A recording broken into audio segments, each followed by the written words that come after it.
Welcome to the Unpacking It Christmas edition of the podcast presented by MetaShare. I'm Bryce Johnson.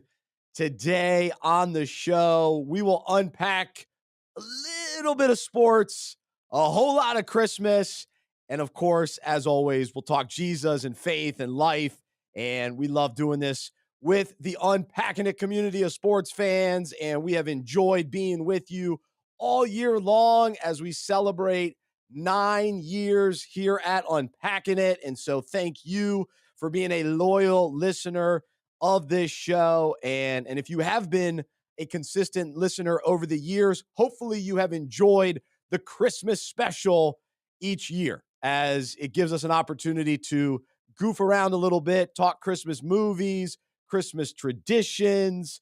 Well, today on the show, we're talking Christmas cards. I've got some thoughts. I've got some takes on Christmas cards. And so we'll have some fun with that. And we'll see what other Christmas shenanigans we can enjoy today. But as always, we love hearing from you. So let us know what you're convinced of this Christmas. We're going to give you what we're convinced of in regards to some Christmas topics. And then also this year, it's interesting because there are a lot of games taking place during the Christmas weekend. How do we navigate that? We're sports fans. We love sports. But of course, we're hopefully family people as well. And of course, prioritizing what's most important this time of year. And so making sure that church and seeking the Lord and enjoying him and celebrating him, make sure that that's number one. So then where do sports fit in? Where do other Christmas activities fit in? It's a wild time of year. And so we'll talk a little bit about that. But today's Unpack This topic is all about awareness, pocket awareness. So quarterbacks have pocket awareness. How does that relate to our own lives and Christmas? We will unpack that in just a little bit. We are brought to you by Sugar Creek Coffee. They've got a passion for coffee, a love for people, and we are so thrilled to be able to partner with them. You can visit sugarcreekcoffee.com and use the promo code UNPACK to save money on your order. So sugarcreekcoffee.com, use the promo code UNPACK. At Sugar Creek Coffee Roasters, they specialize in handcrafted, small batch, artisan roasted coffee. And so what's awesome is they will deliver your order to your door and also make sure that they're shipping freshly roasted beans across the United States. And so excited for you to enjoy Sugar Creek Coffee, sugarcreekcoffee.com. Use the promo code UNPACK. All right, Luke, let's say hello to Luke Keaton. We love celebrating Christmas this time of year. Oh, look at you. Look at you with your nice Christmas sweater. Do we call that a tacky Christmas sweater? Ugly Christmas sweater. Not too bad, not too shabby, but Merry Christmas to you. How you feeling? Feeling great. Christmas is fantastic. Now this sweater, I mean, it's sleeveless, but it's been in the rotation since early high school. When your mom gave it to you, because she got tired of wearing it? It was a self-purchase at Walmart. So this was one of my first big boy purchases right here. That's hilarious. I always carried a 20 with me everywhere I went in high school. And this a very strategic deposit was made to invest in this. And it's a great investment. Every year, it's the go-to. So for those not watching but listening, it looks like it's got a big. It's like a vest. It's like a sweater vest. Oh yeah, which is pretty unique. But it's got like a cat or something and a candy cane. So there you go. And then for those listening, I am wearing my Christmas or Santa Claus hat, and it's got a big ASU across the front.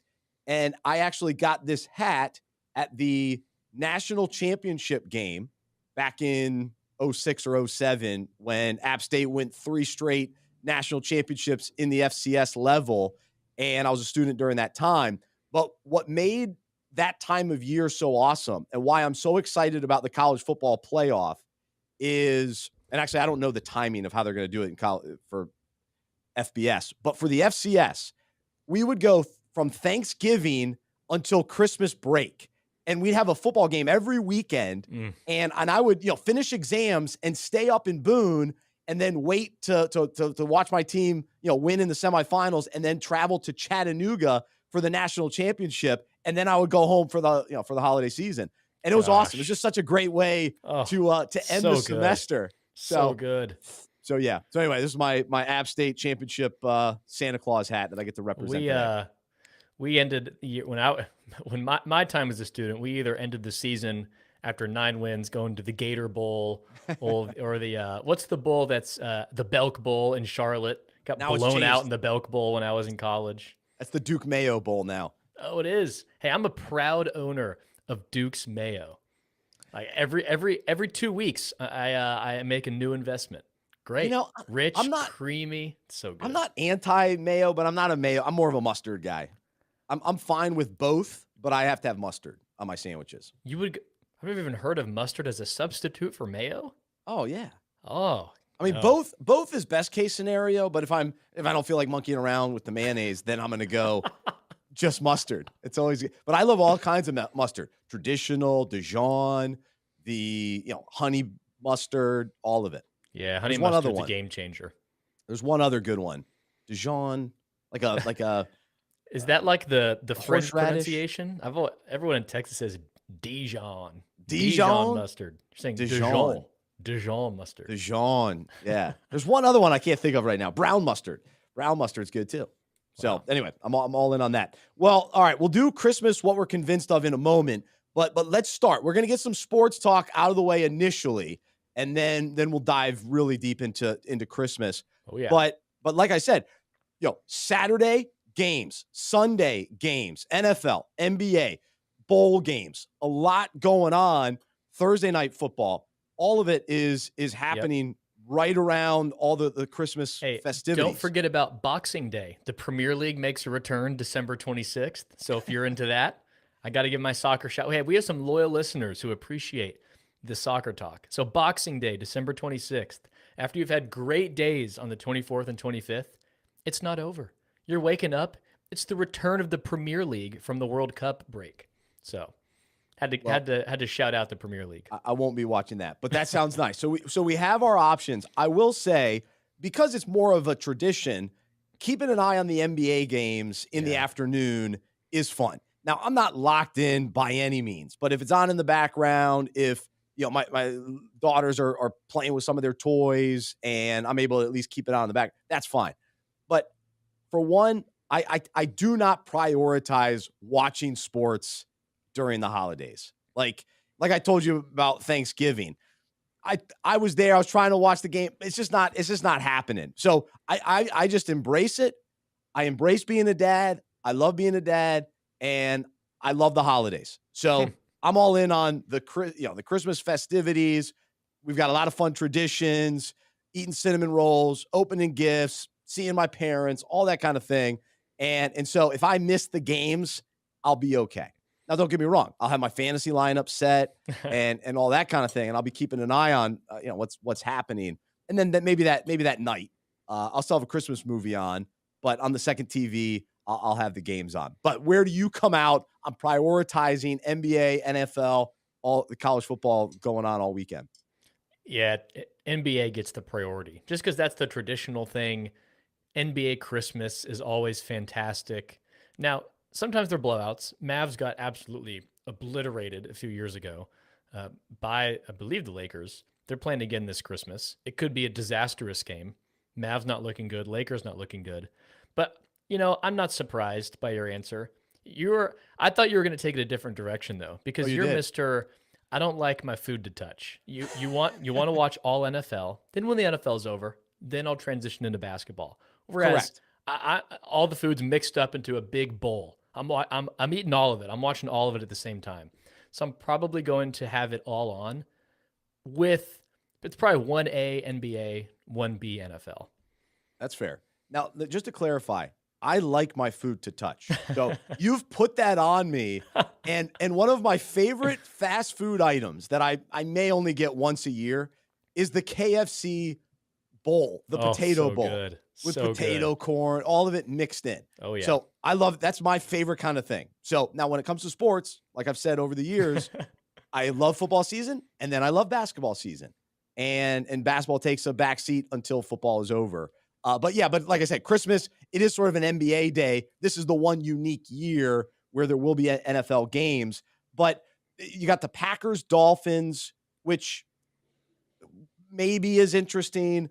Broncos, Rams, absolutely not. And then Bucks at Cardinals, we'll see. We'll see. So that's what we've got in the NFL. So not like, So to me, marquee must watch games, I which will makes it easier say, for Christmas festivities.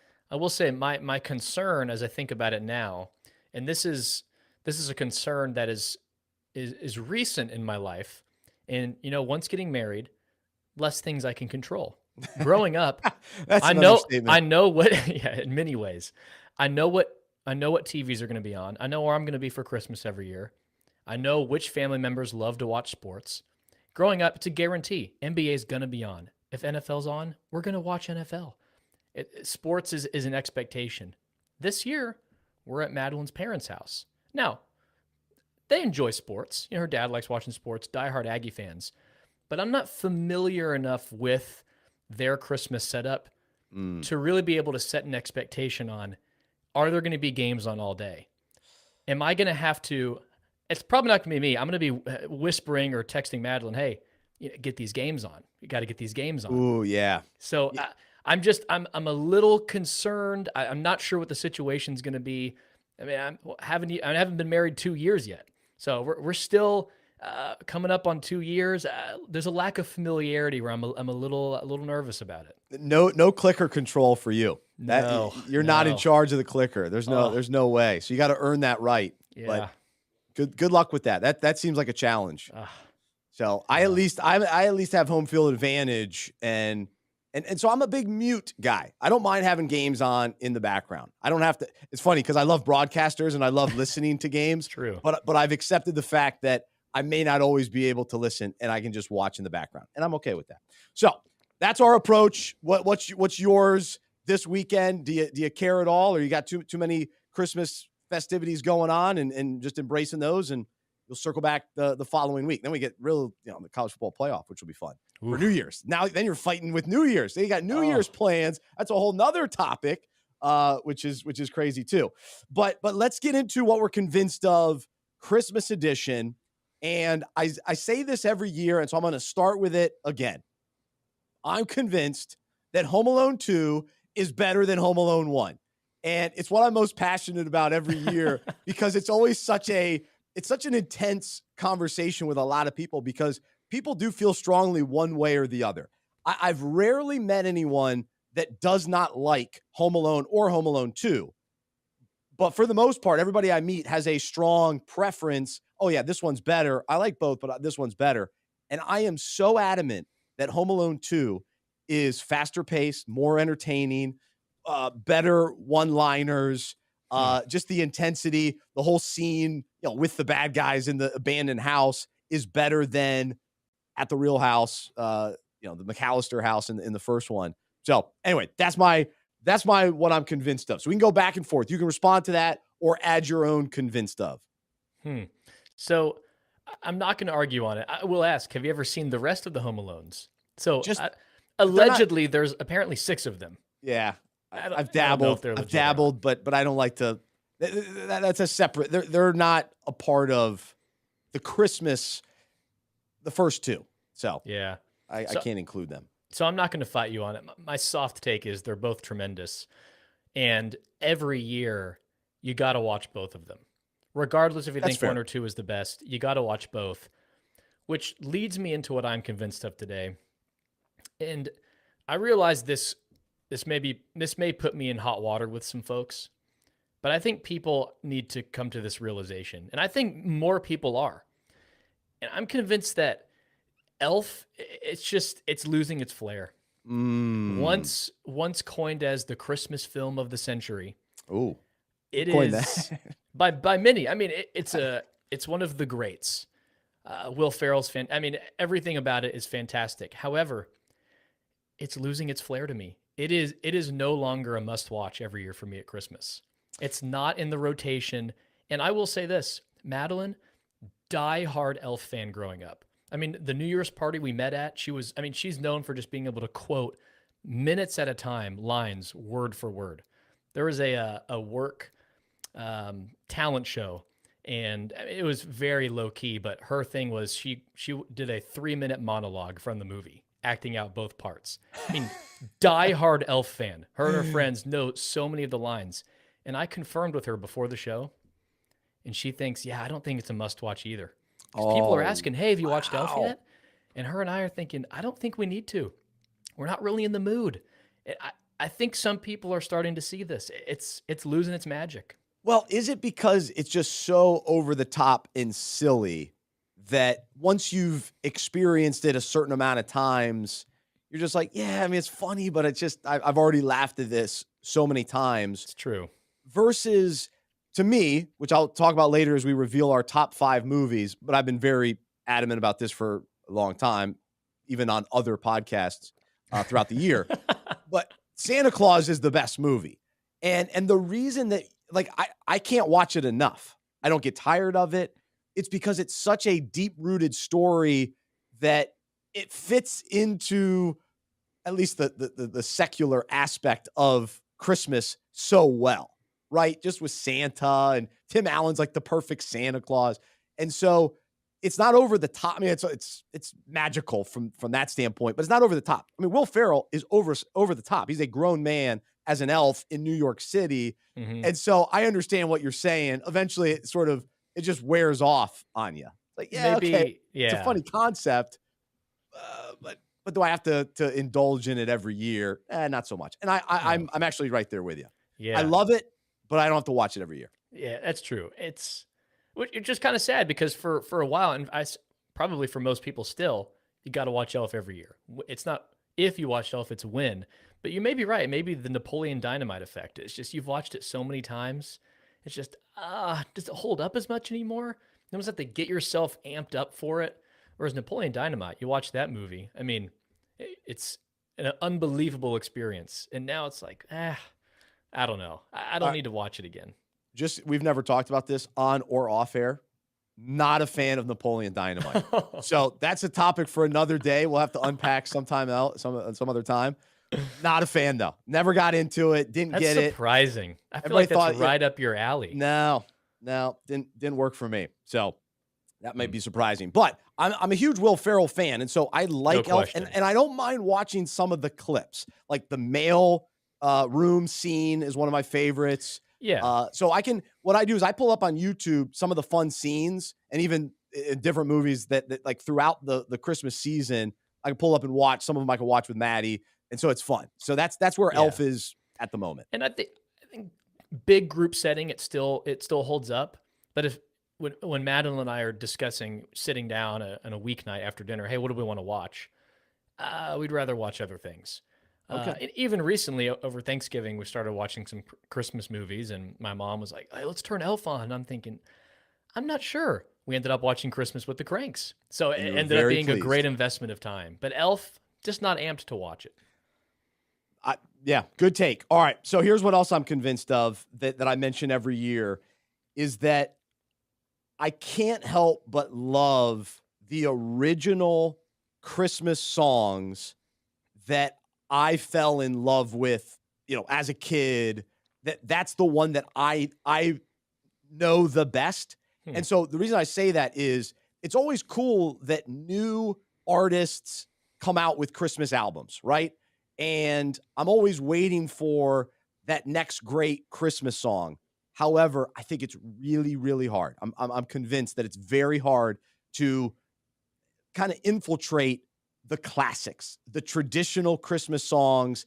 And like for me, Neil Diamond's Santa Claus is Coming to Town is the best.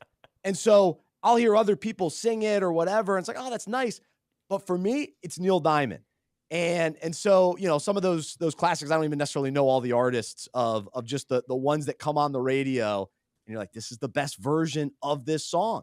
I will say Brett Eldridge, Blue Christmas, I liked. I heard he country singer. He did a pretty nice job. But Elvis, Blue Christmas, is Yeah. as good as it gets. Can't beat it.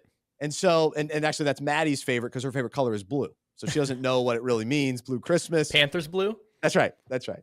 So anyway, that's something I'm convinced of. And then one other thing is this hit me even worse this year, but I'm convinced online shopping is a game changer. It's a wonderful option. You order on Amazon. I actually ordered on Amazon yesterday, got items right away. That same day shipping. Unbelievable. However, I have waited until the last minute for Christmas shopping. So I am now scrambling across the board. Whoever I need to get gifts for, I am scrambling. I've barely thought about it. And so that means things are out of stock. That means some things will not deliver on time. So if it's not Amazon Prime, forget about it. It's not coming on time. So what I remember, like my dad, he always would wait to the last minute. He would finish up work and and then he'd be off for Christmas and all that. But that was his time. All right, now I got to go shopping. So see a dad, he's going shopping. Well, he would just go to the mall or in person, and you can get away with last minute shopping. But the last minute online shopper, you're up against it. And I find myself in that boat, and I'm scrambling. I'm in a very challenging situation. Oh, I feel like you're speaking directly to me right now because I am, I heard one friend of mine defined procrastination as, you're not a procrastinator, you're just motivated by time. I'm very motivated by time. That's how I live my life. But for online shopping at holidays, I mean, I've had to be the guy to look someone in the eyes and say, hey, I'm sorry, your gift's not getting in until December 29th. I'm so sorry. So sorry, Mom. I didn't think about you until, I know. And it just leaves a sour taste in your mouth. And that person's looking at you thinking, that's how little you think of me. Come on. You had months. I mean, my mom's got gifts under the tree at the end of October. I mean, she's way ahead of it. Yeah. So I got to make the shift to that. I mean, I've got one gift. I ordered a gift online for Madeline 2 weeks ago. And it's going to be a photo finish. I got an update on the shipping yesterday saying shipping is delayed. Even if you order early enough, it's risky this time of year. There's a lot of hiccups. And I will say one more thing. It's so refreshing to people that still shop in person, that don't online shop, because they're very few. But to know people that actually go to a store, it just makes you feel good inside. That's how Madeline's parents are. They'll drive in. They live in a small town, so they'll drive to the bigger town, probably 30, 45 minutes away, do all their shopping there. I'm like, you know what? That's good. The good old days. The good old days. It seems too easy to do it online. You can get it done in 15 minutes. You haven't put enough effort and work into it. But when you're fighting the crowds and having to stand in line and having to, kind of decide in person, there's something to be said about that. Now everyone's in their robes. They got donut crumbs on their chest. I mean, ordering gifts. I mean, wait, were you watching me order? So yeah, that's about it. That's right. So anyway, so that's what we're convinced of this season. And I'm going to share one Christmas story, and then we're going to jump into this week's Unpack This topic, somewhat Christmas related and sports related. But this year, we finally decided, Jody and I, my wife, we're going to put some Christmas lights up on the house. Ooh. Normally, a little front porch, little Christmas tree, very marginal, but hey, we made some effort, but nothing major. Over the years, we've done the lights in the windows and just a little bit of effort, but nothing major. This year, we were taking the step forward. We ordered the hanging lights, the dangly ones. From the gutter on the house? In the front of the house, okay. the icicles. The icicles. Oh, I love the icicles. So now my neighbor, loyal listener, his house is all decorated. It was at Thanksgiving. They were ready to roll. They've got stuff in the front yard. They've got lights on their fence. Eagles front green. Porch. Does he go Eagles colors? Big Eagles fan. It looks great. He's all over it. And so we're trying to keep up with the Joneses a little bit. And so we're like, all right, we're going to put up some of these nice little icicle lights. So one Sunday afternoon, early in December, I stepped away from the NFL. I sacrificed for the family and I put up the Christmas lights. Okay. And I did it. They fit just right. And what I used were these little stick-on clips for the lights to hang on. Oh, yeah. So they're all up. Later that night, Jody goes, "Hey, it looks like part of the lights fell a little bit." I go, "Oh, are you kidding me? Oh, maybe that was just the one that wasn't real sticky. Let me put that back up."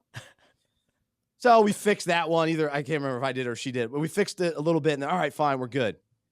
Within a day or two, the whole thing was done. It was all down. And so these little clips that we used, forget about it. And the funny thing was, when I was putting them up, my neighbor came over. He's like, "Oh yeah, those will work great." And I'm thinking, he's laughing to himself. I'm up there struggling. He's got his all nailed up, and he's Clark Griswold. He's got it all figured out. And I'm over here struggling. Like, "Oh, I don't even know what I'm doing, but I'm going to use these little sticky things, and this will work great." 2 days later, they're done. And guess what? We've got nothing. Oh, we're 1 week away from Christmas. No. We've got no lights. We gave up. Maybe next year. You got time. No, we're done. We're done. I've sacrificed the time already. That was for this year. We have no lights on the front. You got to settle for you get the little machine that does the strobe lights onto the house. That's right. The ultimate lazy play. Absolutely. I'm hesitant to criticize our listeners because I'm sure some people have certain things, the blow up things, the big Santa Claus. I'm a fan of the blow up things. You are? Okay. I'm a fan. My neighbor, so I'll hold my criticism there. But the strobe lights, come on, that's way too easy. That's way too easy. Oh, we got lights on our house. No, you don't. Yeah. No, you don't. I will say I saw Shark Tank. They do their Christmas edition. Mm-hmm. And someone pitched a garage door Christmas cover. I love it. I'm in. Wow. I don't know if I'm willing to spend, I think it was like over $100. I don't know if I'm willing to spend that, but the concept of it, I really liked. It slides on the garage door. And so all Christmas long, you got this, you're decorating your garage. Normally it's just a white garage. That's smart. So I it's like a tire cover on a Jeep, except for the garage. Pretty cool. That's genius. Yes. I thought they were on to something. Mark Cuban, your boy, gave him a deal. He just wants to get Mavs ones. So you're gonna have to get a Mavs for your door one day. Oh, that'd be cool. So there you go. That'd be cool. All right. Well, let's we'll get somewhat serious here for a moment as we jump into our unpack this topic. And for you that are loyal listeners, each week we take sports topics, parallel it to the Bible, related to our own lives. And so today I want to talk about quarterbacks. And we know they're the most important position on the field, and we focus a lot on their tangible skills, arm strength, athleticism, size, that sort of thing. But really, it's all about the intangibles, and there are a number of intangibles. But today, I want to talk about the importance of quarterbacks having a strong pocket awareness. So when they're standing back in the pocket, they have to have an awareness. And in many ways, it's like that sixth sense where they just have to sort of know, that keen sense of what's going on around them, who is near them. They have to know when the defense is closing in, where their teammates are. They have to perceive, where they need to move within the pocket, and then understand, what's the best thing to do during the play. And so they have to really consistently keep their head on a swivel and remain alert. And that's what arguably makes the quarterback the most difficult position in sports, is the pocket awareness required. Do you break the pocket too quickly? Do you stand in the pocket too long? I mean, quarterback's already more difficult being able to throw in the tight windows, but being able to know how much time I have in the pocket, so difficult. Oh. It really is. And so, QB's job, they have to sense the pressure from the defense and then make adjustments. They have to know when to step into the pocket, when to remain there, and then also realize when he's drifting too far away from his protection. And so you want to stay, within your offensive line and so that they can protect you. And so, the quarterbacks that have this kind of pocket awareness, they're the most effective for their team. And so in our own lives, as we continue into the Christmas season, I want to challenge us to have a strong pocket awareness when it comes to having a keen sense of who is near us and what is going on around us. just like a quarterback who knows what's going on around them, do we know what's going on around us? And so for us, it's intentionally knowing where our teammates, whether it's friends, family, coworkers, where they are. No, no, not just geographically, but emotionally and spiritually. Where are they at? Well, it takes this type of pocket awareness where we can ask God to give us discernment about the best ways to help, encourage, support, and serve the people around us. Because we're going to have Christmas activities. We're going to see family members. We're going to interact with friends. We're going to say hello to neighbors, all those kinds of things. And will we be aware enough and ask God to open our eyes to see what is really going on with people? Will we ask the questions? Will we actually care enough to get into maybe a deeper conversation or sense like I don't know, things don't seem right maybe between this couple, or that cousin or that nephew, something seems off this year. What's really going on?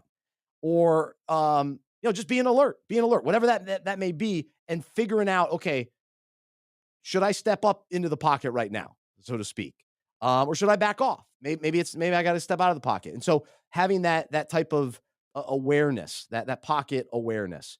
Another way that this plays out is we have to have pocket awareness about making the right decisions in life, and especially this time of year, making any adjustments that are needed as we head into the new year, as we desire to move toward God and do what's best. Are we aware of the ways that God is leading and guiding us and convicting us of some of the changes that need to be made in our lives? And so a prayer that we can pray in Philippians 1, 9 through 11, Paul prays, and this is my prayer, that your love may abound more and more in knowledge and depth of insight, so that you may be able to discern what is best and may be pure and blameless for the day of Christ, filled with the fruit of righteousness that comes through Jesus Christ to the glory and praise of God. And so it's praying for that discernment, to know what's best, to know God's best, and to know Him more, and to understand His love more, and knowledge of Him more, which then allows us to live the type of life that we're capable of in Christ. And so, pocket awareness also plays into the factor of, just like a quarterback has to sense the pressure that's coming in. We have to sense the pressure that we're feeling, and especially this time of year, like we were talking about with shopping, you feel that pressure and stress and anxiety of year end. And I feel it with the ministry and raising money. And am I going to trust God or allow the pressure to cave in on me and take me down? And so I have to be aware of that. And then we have to realize, wait, am I drifting too far away from the pocket, meaning trusting God? And if that's the case, then I need to step into the pocket of His peace and strength. And so we find our peace and strength in Him, in the pocket with Him. And so oftentimes, we step away from trusting Him.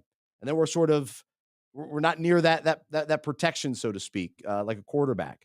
And so Psalm 91, 1 and 2 says, those who live in the shelter of the Most High will find rest in the shadow of the Almighty. This I declare about the Lord. He alone is my refuge, my place of safety. He is my God, and I trust Him. And so are we declaring that this time of year? Whatever the pressure, worry, anxiety that's there, it's creeping in, it's caving in, it's coming around us. Are we aware of it? Whoa, all right, it's coming in. All right, I got to rest in the Lord. I got to find, He's my shelter. He's my protection. He's my refuge. And I trust Him. And do we really trust Him in all those situations that we face? More importantly than some of the things we're facing beyond just making sure we buy a silly gift for somebody, right? There are real pressures that we're feeling this time of year. There's no question about it. And then lastly, here's the most important thing all of this is important.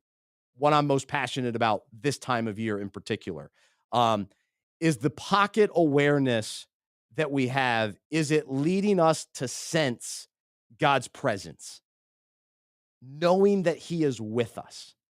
And so you'll hear this verse this time of year. Matthew 1:23.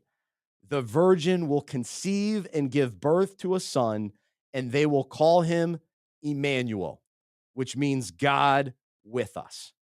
And so, is that something that we are aware of? That God is with us, that his presence is all around us, that his presence is in us. And are we aware?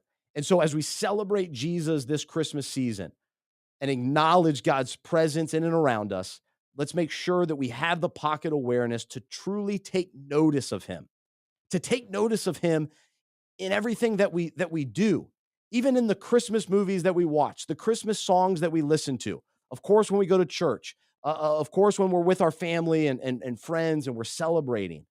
Are we aware of what he's doing and how he's leading us and how he's prompting us? And are we aware that his presence is in us so that we tap into him, and peace is coming out. The fruit of the Spirit is coming out. Joy, peace. That's coming from his presence. And also, the reason this time of year is so awesome, it's because it's all about him. And people can try to fight against it and make it about everything else, but it's about him. And so we know that he's in all of this, and he's revealing himself. And so we've got to remain alert with our head on a swivel, looking for him and being aware of the ways he's revealing himself in so many unique ways. Like I said, in even Christmas movies, he can reveal himself to us and reveal truth to us and remind us of things or convict us of things in these conversations that we have with people, even as we're shopping. And if anybody does go out in real life and shop, the opportunities to find opportunities to be a light, to bring joy and peace to people, to again keep our head on a swivel, to see opportunities for God revealing himself, or ways that God can use us this time of year, all year round, but heightened right now. They're just they're, in many ways, there's just more opportunities because this is such a holy time of year. And it's funny, people give a hard time sometimes. Say Merry Christmas instead of Happy Holidays. Well, there's a holy day, holiday, holy day. This is a holy season. So people can try to pretend like it's not. This is a holy season. So God's in it. God's everywhere. He's moving. His presence is in us and around us. So let's have the pocket awareness to acknowledge, embrace, and soak in all that he's doing right now. So that's my encouragement. I love this time of year. I love the ways that God uses this time to reveal himself to people, to show people his love, to experience his peace and joy. So it's awesome. All right, Luke, I went long, but I'm passionate about all this. It's worth talking about for a long time because Emmanuel, God with us, we could never have enough gratitude for it. To think that God assumed flesh and stepped into this world, God with us, the humility to do that, the love for us to step into the world, to be the savior that we need. I mean, everything about Emmanuel, God with us, is awe-inspiring. It should make us drop to our knees. It should make us rejoice. We should be filled with gratitude. And it's just unbelievable to think about that is the reality, that Jesus is God, fully man, and is God with us.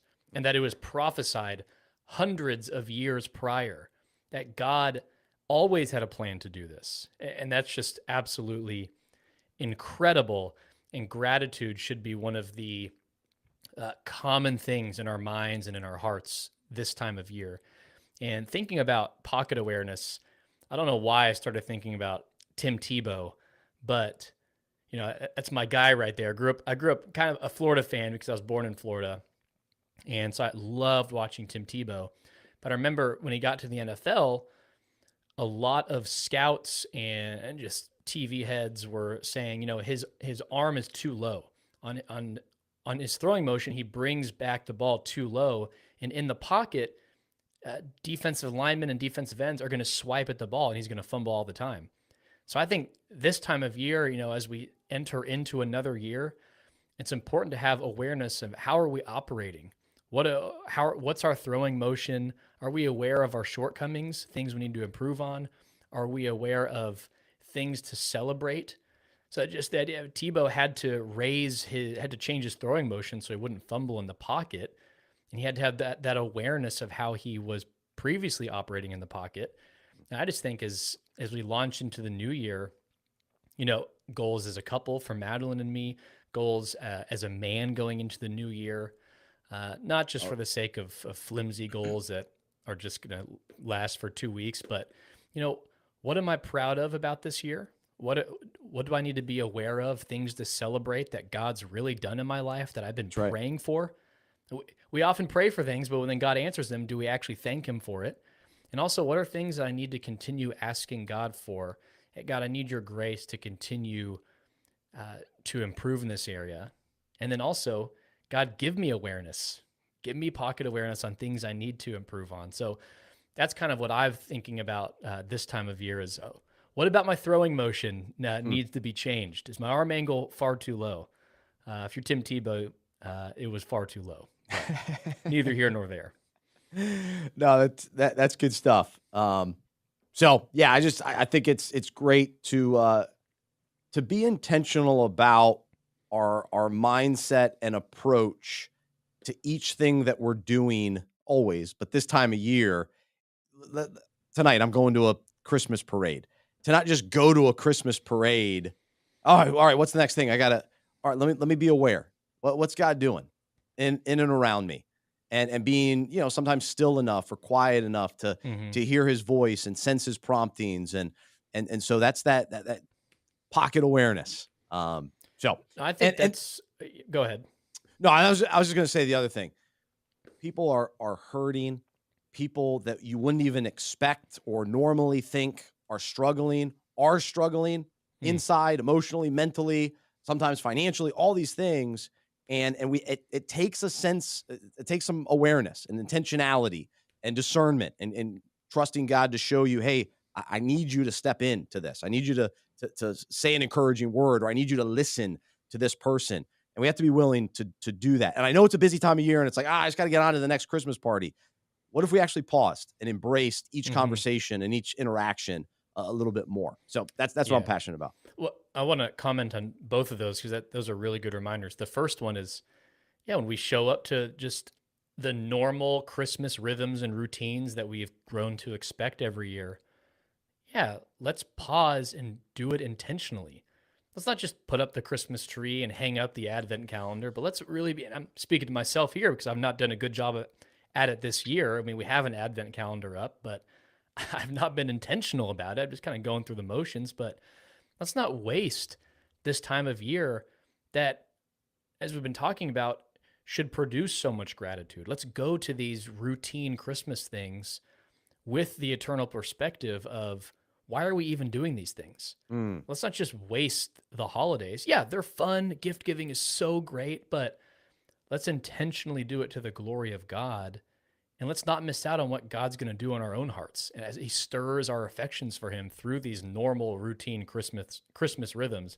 Because it's sad, and it would be sad if it just becomes meaningless cultural holidays. that's right. That's that's just a really sad thing. And noticing in the areas in my life where it's become that, I don't want that. I want to push back against that. And then in thinking of the people that are hurting, I mean, that's so true. I mean, Christmas, holidays, especially Christmas, for some people, for many people, it produces tons of excitement and so much rejoicing, the best time of the year. For other people, tremendous sadness, Mm, tremendous stress. I mean, I think of the first couple of Christmases after my dad died. I mean, think of how hard it was on my mom. mm. The last thing she wanted to do was celebrate Christmas because all you could think, for anyone who's lost a loved one recently, all you can think about is who's not here. Gosh. So we ought to think about those people who are, a holiday that causes people to rejoice and be really excited. For other people, it's just excruciating. How can I just get through this? Mm. So that's a really good reminder too. Yeah, gosh, absolutely. And I said something that's worth maybe unpacking or thinking about a little bit more too. Like, it, the, Christmas is very commercialized and secular in a lot of ways. And I think people miss out on enjoying the spiritual aspect of it and actually being aware of what it really means and God moving. Um, and so I think there's that element. But like I was saying, I also think God works even in the midst of that, and that Mhm. things that we view as secular, he's bigger than that. And it's basically what our whole approach is with our ministry. Sports is just a secular thing. It's just sports. Like, it's not an eternal thing. But we see God use sports to bring truth to light. And so we use sports as parallels and opportunities to then have conversations about his truth and his word and living for him and with him and the life that he calls us into. And so sports are just sports. And so all these elements of Christmas, yeah, it's just a stupid Christmas movie. It's just a stupid Christmas song. It's just a Christmas tree. And all these things on face value, yeah, they don't mean anything, but God can use them to reveal himself, to show us truth. I was reading a book to Maddie about the candy cane. There's a whole spiritual, biblical, and I think it's true, of why the candy cane was made, but the Mhm. parallels to why there's red for Jesus's blood and why there's white for we're made white as snow, all those kind of things. It's like, Yeah. wait, it's just a candy cane. No. There's spiritual truth here if we look for it and Yep. find it and talk about it and see it. And so that's Well, this is another piece of actually, it. I love that you brought this up. So I'm reading a book right now called Saturate by Jeff Vanderstelt.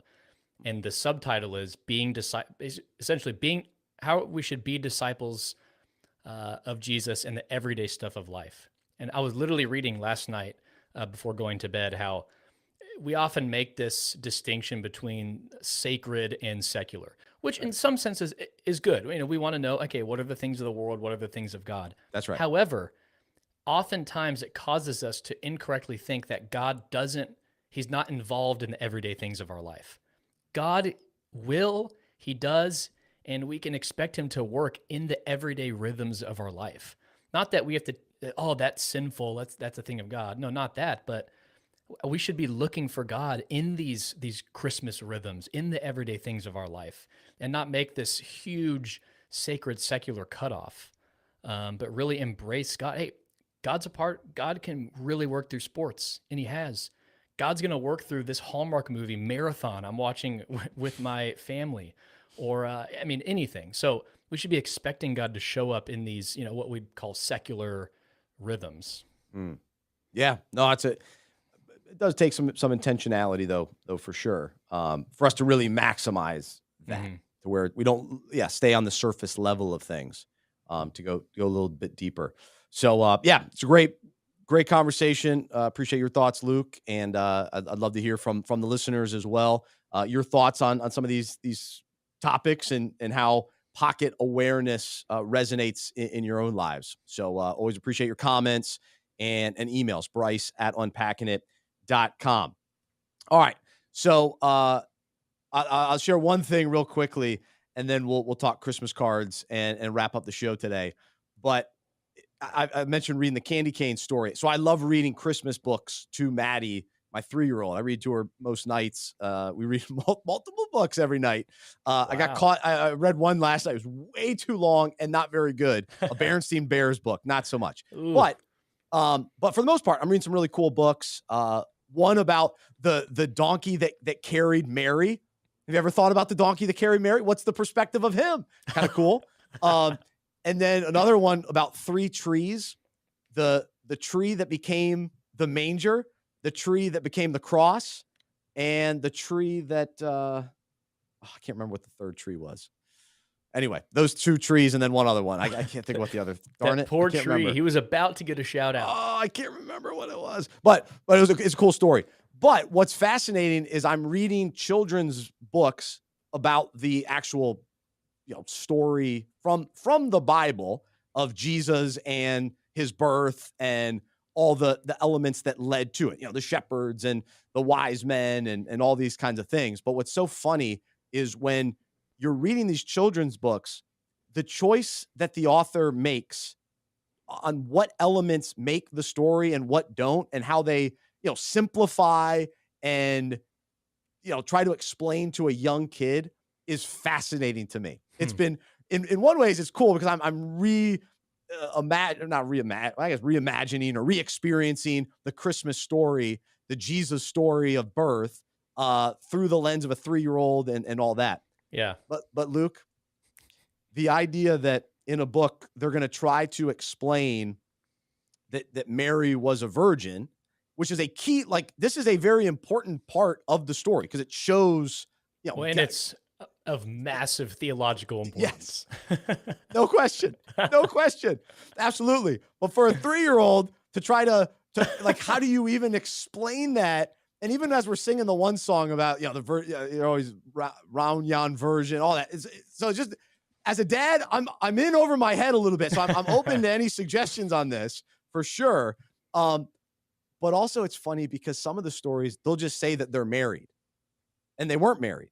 And like that's a key part of this story too. Oof. And so they'll kind of now all of a sudden we're jumping in, we clean up the story, so to speak, but that's not what the story is. And so Yeah. you're trying to simplify it for a kid. And it's like, does it matter to a kid? No. But for me, I get bothered by some of these things. Yeah. And then another story we're reading, it's all about the Christmas pageant, which, and it's just like, oh, it's the baby. Well, it's the baby Jesus. So like I have to add words sometimes to actually, hey, listen, this is what this is actually about. So it's just funny. Yeah. Some books, they actually take Jesus out of it. It's about, we're doing a pageant about this little baby. It's like, what are you talking about? This is the savior, the king of the world. I want Maddie to know that. Yeah. So Well, have you that's what I'm up against, Luke. have you come up against accidentally reading Maddie a horror book about, Mary and Joseph fleeing for their lives, Yeah. and trying not to have their baby killed By Herod. I have to actually skip over that because that's not at this stage as a 3-year-old not important to the story. But there are children's books that include that, and I'm thinking, what are we doing here? Come on. So it's crazy and fascinating the choices that they make, and then the choices that I'm forced to make as a dad. What I communicate, what I don't, but I just keep telling her about Jesus. That's the point. If you go the Herod route, you got to almost finish off with a night with Curious George to put their minds at ease, or they're not going to sleep. No, it's craziness. So that's been my my Christmas season with the books. That's crazy. Some were saying Mary and Joseph were married. Interesting. Yeah. I mean, the problem is if you grow up believing that, and then you hear at Sunday school, yeah, they were engaged, they weren't married. Wait, what? What are you talking about? Or they're telling everyone at school that, interesting. So that is a challenge. I haven't even considered that. Yeah, I mean, because again, these are the way they're talked about is, the baby Jesus in the manger. Every little Christmas play has it. Kids are in these plays, but do they really know what's going on? Yeah. Could they explain? I mean, many adults don't know what's going on either, but there's a lot of details here that are important to the story that it's interesting to get into. That's right. No, it is. Oh, the third tree is the boat that Jesus was on when he calmed the storm. Oh, that's the other tree that became that boat. But it's a really good story. So that's cool. For the parents out there, I really like that story. It's called The Tale of Three Trees. Who's it it's by? An older book. Angela Hunt. So yeah, check that one out. Highly recommend that one.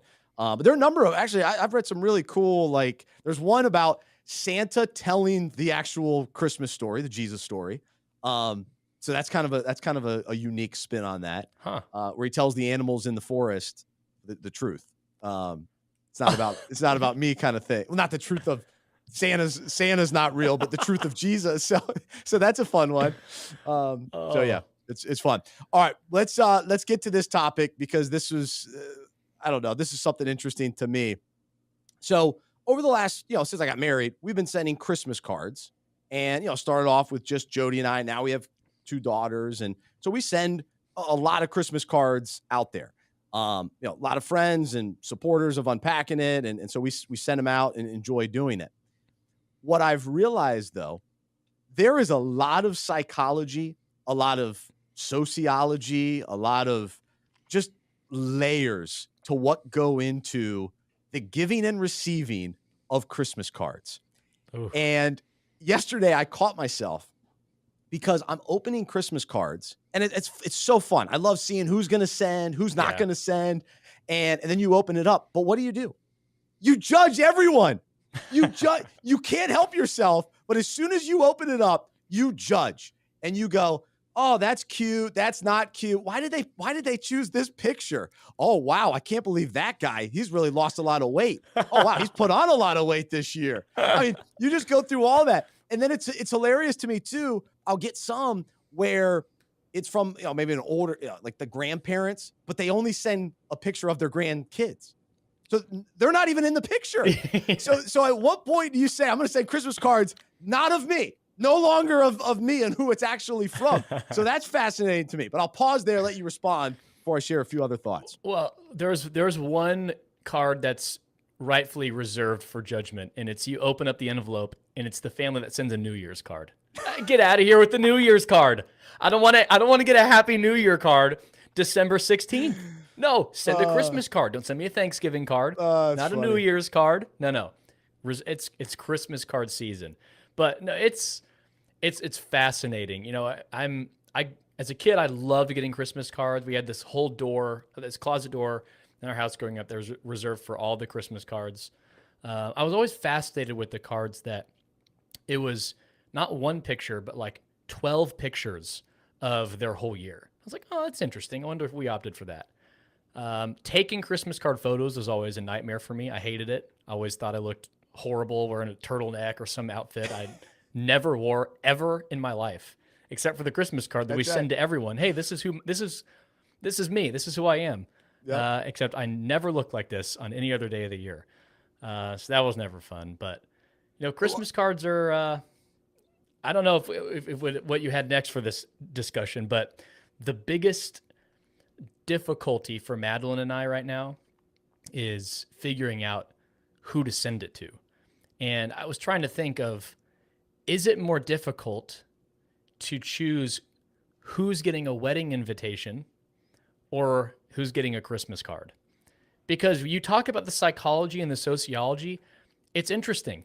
Like, I'm thinking, do my single guy friends want a card from me? I don't know. So I think we made a rule. There may have been a few exceptions, but our rule was, if you're outside of like family and stuff, if you're not married, you're not getting a card. Maybe some of Madeline's friends, but none of my. I don't think we sent one to any of my single guy friends. I don't think they would care. I think it's fair. I guess the other side of it is that's kind of sad too for those guys. But are they wanting Christmas cards? I'm trying to think if they're young, if they're young, that's fine. But some people are single and older, and no question. Yeah. But 25-year-old single guy, do you think he's collecting Christmas cards? I don't know, because he's not sending them either. No. Yeah. And so here's the other big question: do you take someone off the list if they don't send you one? That's always the debate every year. It's like, man, I've been sending this person for 3 years. They never send us one. So do they just not send Christmas cards? And so does that justify taking them off the list? Or are they sending a message saying, hey, man, don't send me a Christmas card. I'm not sending you one. And does that message actually mean I'm not real interested in being friends anymore either? So that's the psychology of all this, that you hate to draw conclusions, but you also want to have a little pocket awareness to realize, all right, maybe this guy doesn't want to be my friend anymore. Okay, so another layer to this. My perspective, if someone doesn't send us one, it's a breath of fresh air. If it's someone on the margins, if it's a close friend, hey, okay, that's what the heck? Where's the card? If it's someone on the margins, it's a breath of fresh air because, okay, now we don't have to send them one. We can talk yourselves in all day to, we probably should send them one. They sent us one. We never really talk, because it's starting to become difficult. Because once you send someone a card, I wonder your thoughts on this. You've been married 10 years now? 9 years? Oh, 9 years. 9 years. So I'm sure you had to deal with this, but if you send someone a card, you're locked in. How do you then not send one the next year? You have to be careful. So if someone doesn't send you one, they've done the hard work for you. Okay, they're off the list, because it could add up forever and ever because the wedding list is big, but the Christmas card list keeps growing. But if you send someone a Christmas card, you're locked in. I don't know how you get around that. And then you almost have a Christmas card relationship potentially. Oof. That's hard to break. Yeah, that's the case as well. I would say though, the wedding list was way easier than, I mean, honestly, our approach is we send everybody and we invited everybody to the wedding. Yeah. So not everybody's able to do that or whatever, but we were able to do that. So I thank Jody's parents for that.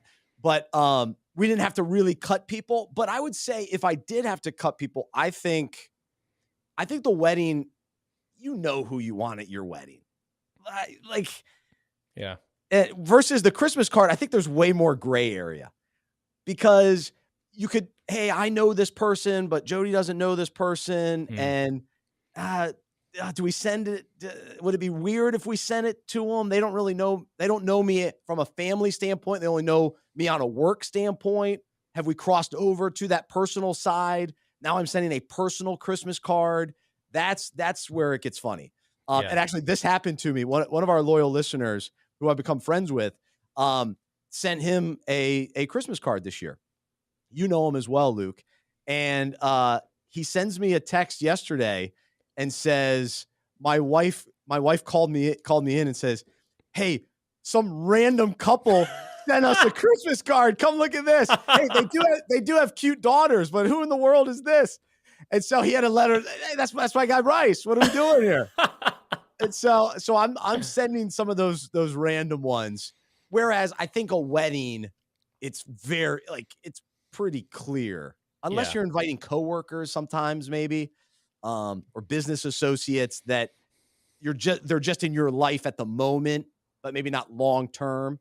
Which I guess is the case for Christmas cards too. So it's a good question. I guess tough to figure out. For us, wedding was hard because we've got parents telling us, "Hey, this is who I want at the wedding," or it's like my mom came through and said, "Hey, these 3 couples, I want you to send them a Christmas card." I'm like, what are you talking about? No, get out of here.